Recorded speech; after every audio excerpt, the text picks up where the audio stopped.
हालांकि योगी आदित्यनाथ को इन सब आरोपों की जरा भी फिक्र नहीं है। आज योगी ने कहा कि उनकी प्रायोरिटी उत्तर प्रदेश को विकसित प्रदेश बनाना है, यूपी में निवेश का बेहतर माहौल देना है और इसके लिए सबसे ज्यादा जरूरी है कानून व्यवस्था की गारंटी।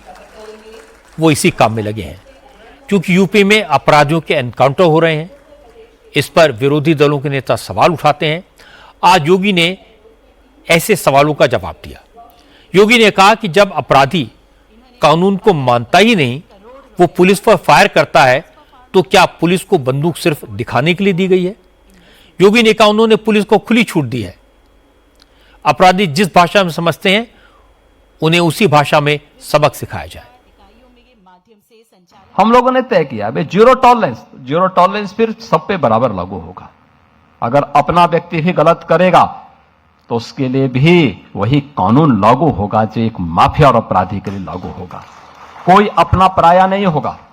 प्रयास तो किया कि कानून के दायरे में रह करके करे, लेकिन बहुत बार होता है, आप भी इस बात को समझते होंगे, भाई अगर सामने वाला व्यक्ति कानून से भयभीत नहीं है तो फिर उसको कानून के दायरे में ला करके कानून की भाषा समझाना तो फिर तात्कालिक परिस्थिति हो जाती है। बहुत बार लोग टिप्पणी करते हैं कि पुलिस ने गोली क्यों मार दी। अगर पुलिस गोली ना मारी तो क्या पुलिस गोली खाए? ये दोनों काम एक साथ नहीं चल सकते। अगर उस अपराधी को गोली चलाने की स्वतंत्रता है तो पुलिस के पास भी हमने इसलिए पिस्तौल दी है कि वह भी उसके सामने उसका मुकाबला करे। उसका प्रशिक्षण इसी बात को लेकर के हो रखा है और उसको जिस भाषा में समझे उस भाषा में उसको समझाने का काम करे।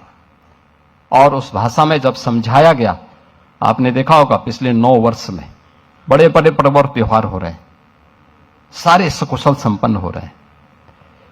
कहीं कोई शांति भंग की बात नहीं करता है, कहीं कोई अराजकता की बात नहीं करता है, कहीं कोई फिरौती की बात नहीं करता है, कहीं कोई दंगा नहीं है, कोई फसाद नहीं है, कोई गुंडा टैक्स नहीं है। अब मैं आपको इसका दूसरा पक्ष सुनवा देता हूं। समाजवादी पार्टी को योगी की यह बात बुरी लगी। रविदास मेहरोत्रा ने कहा कि कानून व्यवस्था के नाम पर फेक एनकाउंटर करना भी गुनाह है। हकीकत यह, अगर योगी की पुलिस हर जिले के टॉप अपराधी की लिस्ट निकालेगी तो ज्यादातर अपराधी बीजेपी के नेता ही निकलेंगे। फिर बीजेपी के नेताओं के खिलाफ एक्शन क्यों नहीं होता? पुलिस सही अपराधियों को मारा होता तो फिर अपराध क्यों हो रहे होते? फिर इतने अपराधी आज अपराध क्यों कर रहे होते?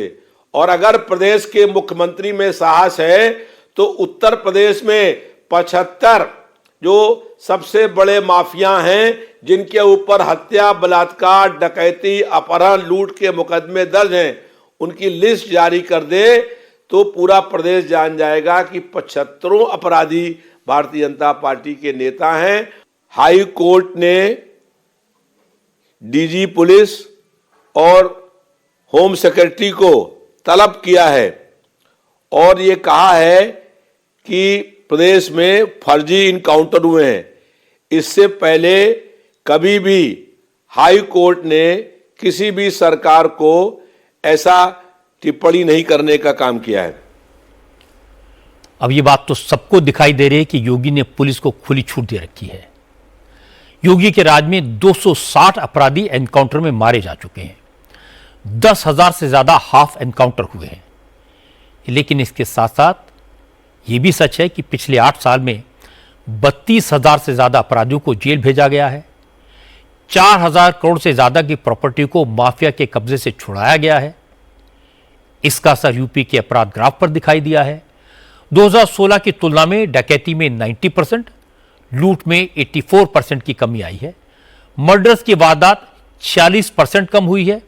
फिरौती के लिए किडनैपिंग में 58% की कमी आई है।